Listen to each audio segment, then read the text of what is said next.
Hello, this is another video for Maria by Sistres. Today I'm going to be using a technique for mirror stamping. I saw it first in a video by Cherry Moss. You'll find the link in my blog. Actually, she uses a stamp, the back of a stamp that it's quite solid in order to stamp the image, and then the parts that, as you can see, are not stamped correctly, she just takes a memento pen and does it. So I did exactly the same. I found a wonderful stamp set from Averiel that works beautifully for this technique, and this is the first time that I did it and I loved how it looked, so I'm definitely going to be doing more mirror stamping this way. I'm going to be coloring the two bears with Copic colors, so I'm just going to let you listen to a little bit of music and hope you enjoy it.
I'm going to be using the coordinating die set in order to cut both bears.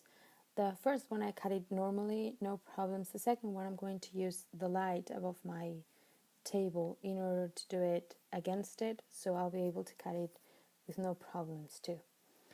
Then I'm going to mask the base of my card. Since I'm going to be using the base of the card also, I wanted to make sure that I had a white square around it. I really like how it looks. To me, it looks more finished, so that's why I'm masking the sides. And then I'm going to use also a mask that I already did a while ago. In order to do that grassy border, I used a die set from the same name, Grassy Borders from Lamfound, and then I'm using some clouds that I already had cut before. So I'm going to be doing that, and then I'm going to start distressing with two different distressings. I'm going to use Salty Ocean and Broken China. I'm going to use them very lightly, but around the clouds and the grass I want them to be darker, so I'm going to start putting a lot more ink in it. You'll see that I tap a little bit the blending tool on my crafting sheet just because I didn't want a lot of color on my blending tool. I'd rather tap a lot of times than just take it away. So now I'm going to do it the opposite way. I'm going to be doing the grass, and I believe I used Maude Lone and Peeled Pain. No, Peacock Feathers, sorry.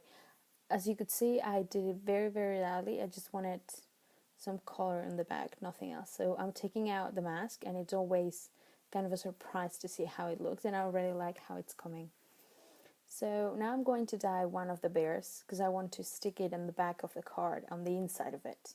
So I'm just trying to make sure that it's in the same position as the other one and that they'll be symmetrical.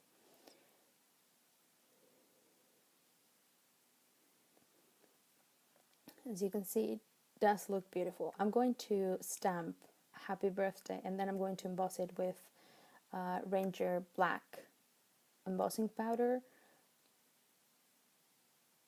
The sentiment is from the same stamp set, and I love how it looks. Now I'm going to adhere, with some foam squares, the bear that is going to be outside of the card, just because I wanted to make sure that there is some volume on top of it. You have to remember that there's nothing that has volume on it now. This is going to be the first thing that kind of give it a three-dimensional feeling and actually a reality to the card.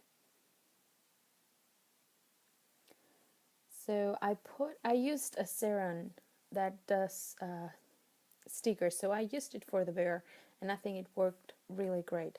So as you can see, I just adhere the bear, and now I just realized that I would love to have some sequins, so I'm going to start putting some sequins. I'm using multi-matte medium from Ranger 2.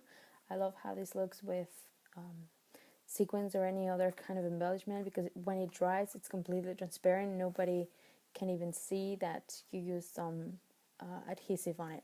And also I'm going using a quick stick. It works, as you can see, really great if you want to put the embellishments but you don't want to just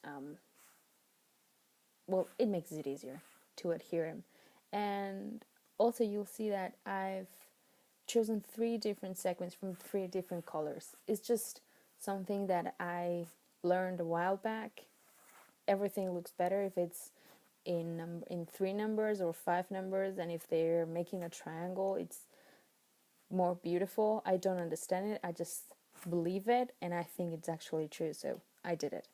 And then I stamped a heart that I'm going to paint with pink Wink of Stella, just to give it a little bit of shimmer.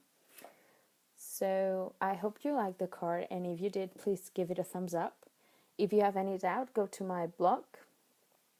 I hope you do, and I hope you like it. So I'll see you on Thursday, and happy weekend. Goodbye.